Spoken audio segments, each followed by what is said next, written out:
الشيطان الرجيم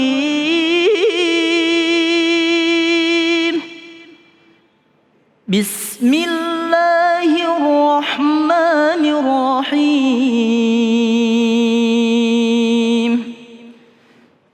الذي جعل لكم الأرض فراشا والسماء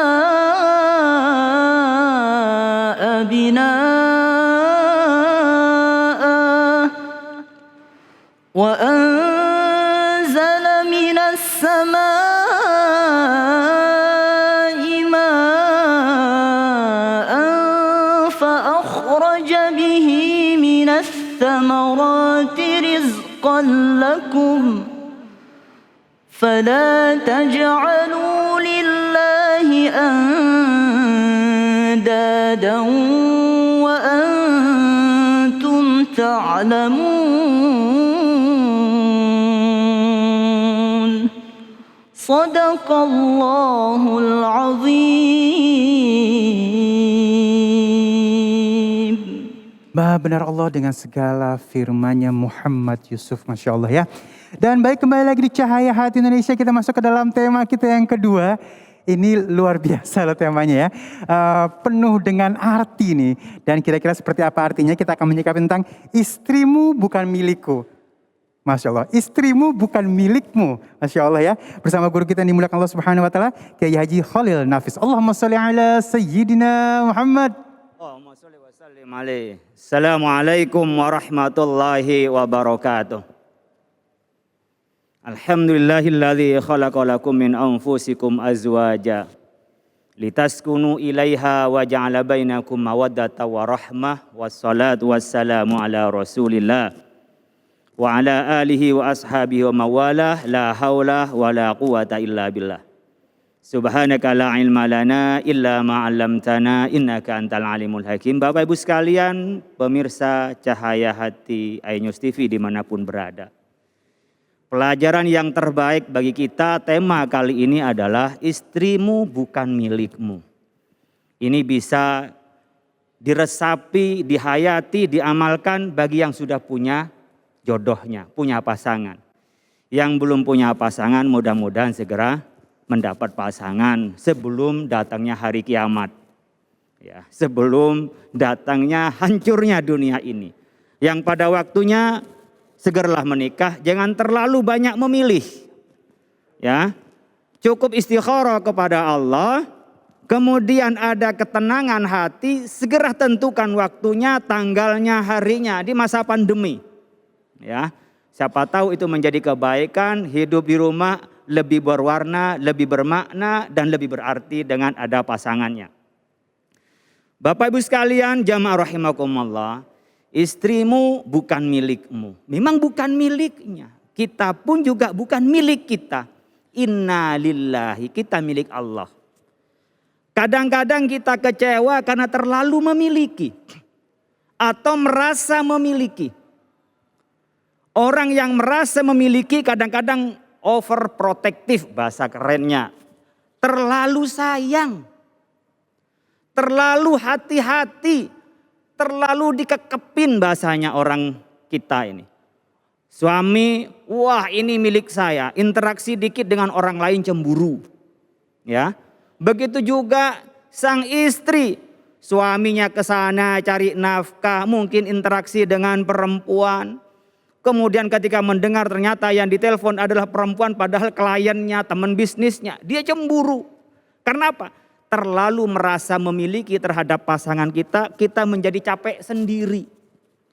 Kita jadi tidak nyaman sendiri. Maka kembalikan dasar kehidupan kita dalam berkeluarga itu adalah kemitraan dan masing-masing adalah amanah dari Allah Subhanahu wa Ta'ala. Yang menjadi catatan kita bahwa suami istri itu ada wa akhadna minkum mitsaqan ghalidha. Suami istri itu adalah kemitraan yang diikat dengan keikatan apa? Yang kuat. Mitsaqan ghalidha, ikatan yang kuat. Ikatan kuat ini yang Allah firmankan dalam Al-Quran hanya dua. Ketika mengutus Rasul mitsaqan ghalidha. Yang kedua ketika terjadi akad nikah laki perempuan. Ingat, kalau Anda menyakiti pada perempuan Anda ingat ini adalah amanah dari Allah. Bukan milik, bukan pembantu, bukan barang, tapi adalah amanah dari Allah Subhanahu wa ta'ala. Harus diperlakukan dengan apa? Dengan baik. Makanya pesan Rasulullah SAW, fattaqullaha fin nisa. Takutlah kepada Allah dalam soal perempuan istrimu. Jangan sok jagoan karena ngasih belanja sama istrinya. Wah, seakan-akan sok berkuasa. Apalagi mentelantarkan istrinya. Datang ke perempuan, cuman minta jatah, ngasih belanja juga kagak. Kadang-kadang dinikahin, itu ditinggalin. Ada kan ya begitu? Kalau orang beriman, takwa pada Allah, tidak mungkin dia nyanyiakan istrinya. Maka takwa kepada Allah itu paralel dengan apa? Dengan kehidupan dengan istrinya. Orang-orang yang melaksanakan perintah Allah, menjauhi larangannya, itu adalah takwa. Pasti implementasinya di rumah tangganya baik pada istrinya. Siapapun dia yang mentelantarkan istrinya, siapapun dia yang menghina istrinya, dia pasti tidak sampai pada derajat takwa kepada Allah. Ini perlu kita sadari. Bagaimana hubungan suami istri, Pak?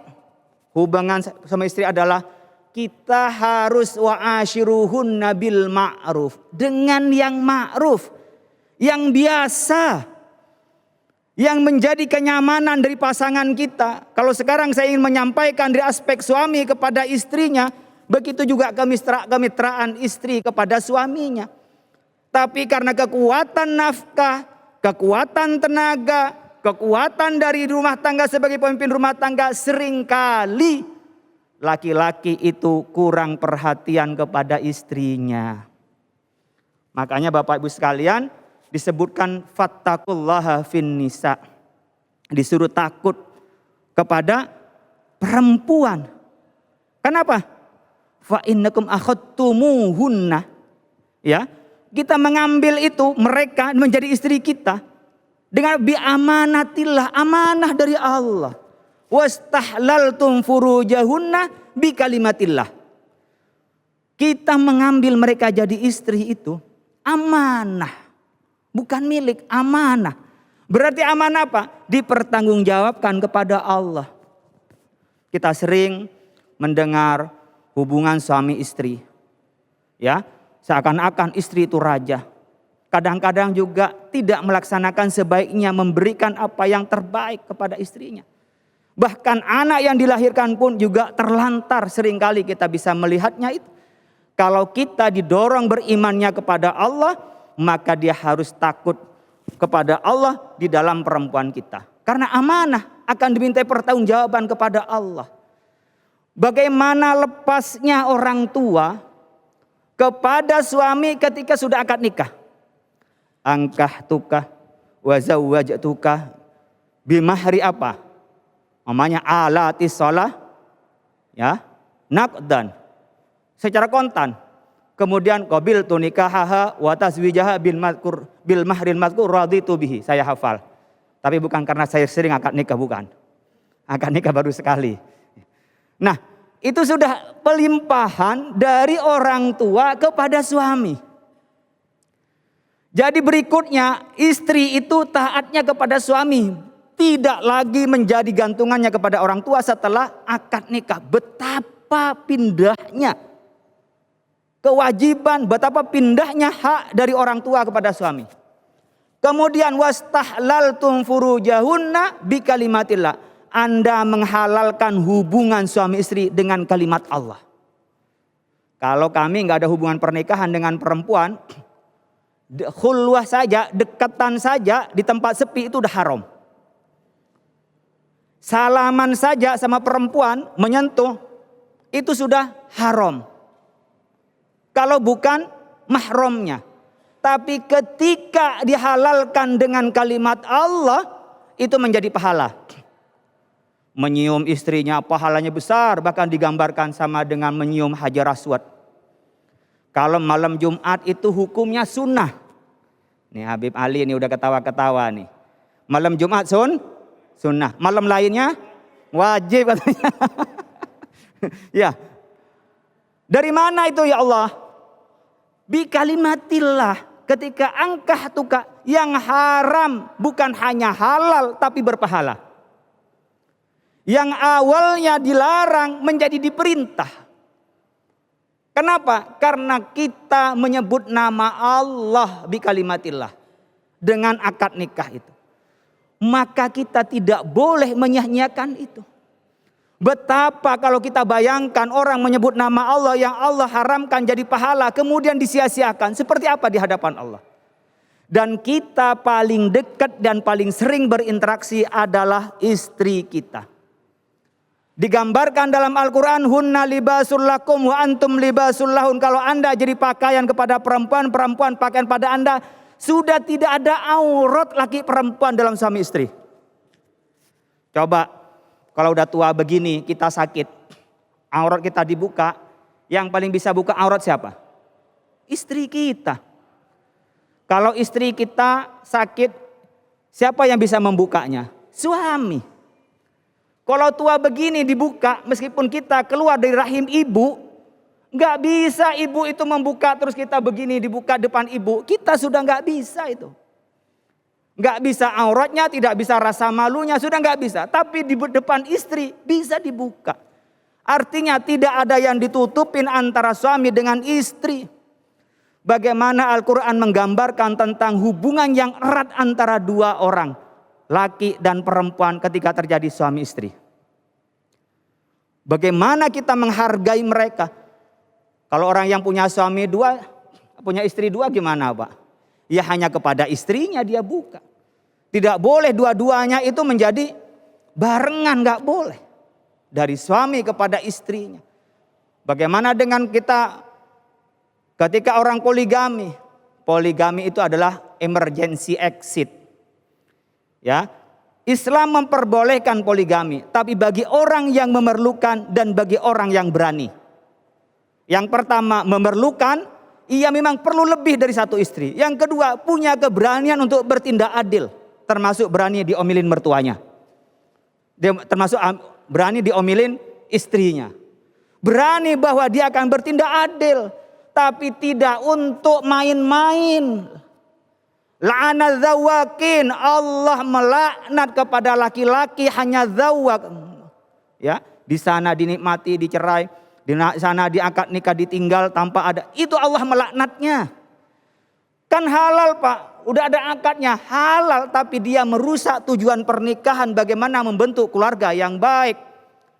Hanya nyampe di sana ada perempuan dinikahin. Halal Pak hubungan intim. Setelah itu ditinggal. Atau halal Pak dinikahin malamnya. Besoknya dicerai lalu ditinggal.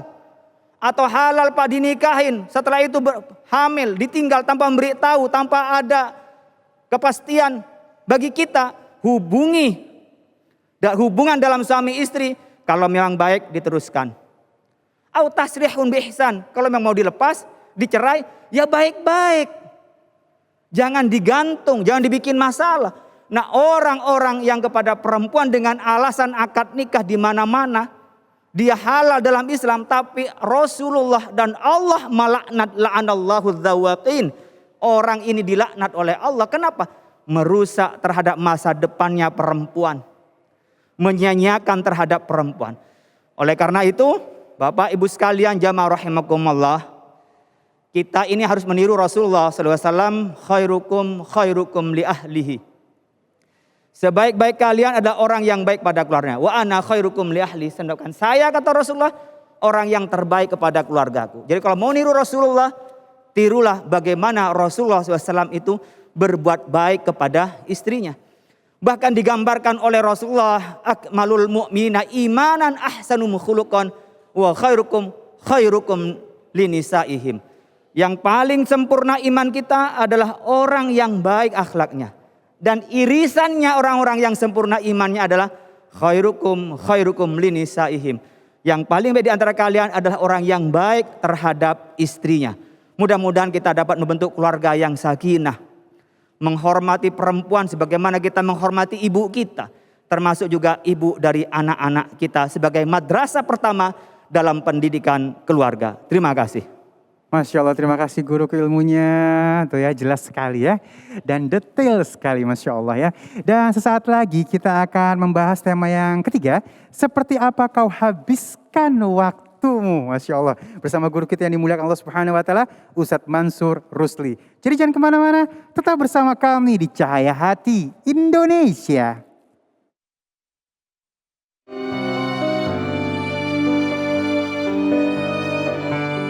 Surga adalah balasan bagi setiap manusia yang bertakwa dan beriman kepada Allah Subhanahu wa taala. Seperti yang kita tahu, surga dihuni oleh manusia. Akan tetapi tidak hanya manusia saja yang bisa masuk surga, ternyata ada beberapa hewan yang bahkan telah dijamin akan menikmati indahnya surga oleh Allah Subhanahu wa taala. Dapat dikatakan hewan-hewan tersebut sangat spesial karena hanya merekalah makhluk hidup selain manusia yang bisa masuk ke dalam surga. Dan berikut beberapa hewan yang bisa masuk surga. Pertama, semut. Seperti yang kita tahu, Nabi Sulaiman alaihi salam merupakan pemimpin bijaksana yang terkenal kaya raya dan bisa berbicara dengan hewan ataupun bangsa jin. Kisah semut yang masuk surga pun berawal ketika Nabi Sulaiman alaihi salam dan pasukannya sedang melakukan perjalanan ke desa Taif. Di tengah perjalanan, mereka melewati lembah yang dipenuhi sarang semut. Raja Semut pun memerintahkan kawanannya untuk masuk agar tak terinjak oleh pasukan Nabi Sulaiman alaihi salam. Nabi yang mendengar perintah itu meminta pasukannya untuk berhenti dan mengajak Raja Semut berbicara. Dari percakapan sang Raja Semut dan Nabi Sulaiman, diketahui selain takut, Raja Semut pun takut jika kawanannya takjub melihat kemegahan pasukan Nabi dan melupakan kekuasaan Allah Subhanahu wa taala. Karena itulah para semut-semut tersebut mendapatkan jaminan surga oleh Allah Subhanahu wa taala. Kedua, ikan paus yang menelan Nabi Yunus alaihi salam. Kisah Nabi Yunus dan ikan paus yang menelannya telah tercatat dalam Al-Quran dan ternyata ikan paus yang menelan sang Nabi hingga beliau berdoa di dalam perutnya selama 40 hari untuk meminta ampun Allah Subhanahu wa taala karena meninggalkan kaumnya begitu saja menjadi salah satu hewan yang telah dijanjikan untuk masuk surga. Ternyata setelah Nabi Yunus alaihissalam pergi, telah terjadi badai besar yang menimpa kaum Ninawa sehingga mereka sadar bahwa apa yang dikatakan Nabi Yunus tentang kuasa Allah Subhanahu wa taala itu benar adanya. Ikan besar yang menyelamatkan Nabi Yunus alaihissalam dari badai di lautan adalah atas kuasa Allah Subhanahu wa taala. Inilah mengapa ikan diberi jaminan surga oleh Allah Subhanahu wa taala.